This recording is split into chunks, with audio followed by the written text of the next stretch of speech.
Крымские татары-коллаборанты встретились с уполномоченным по правам человека в России Татьяной Москальковой. Они рассказали, что в российском Крыму их все устраивает, что их никто не ущемляет. В тот же день Москалькова встречалась с первым заместителем председателя Меджлиса Нариманом Джилялом. Он высказал иное мнение о соблюдении прав человека в Крыму. Крымско-татарский народ сегодня активно участвует в общеполитической жизни социально-экономической Республики Крым. Помимо каких-то голословных слов, есть определенные поступки. Да? То есть, допустим, 21 апреля у нас это день возрождения репрессированных народов.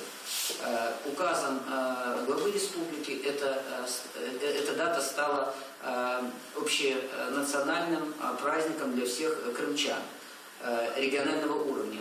В части прав крымско-татарского народа у нас полное ощущение, что предпринимаются, осуществляются все меры, которые обеспечивают нас, как народ, на развитие, на сохранение.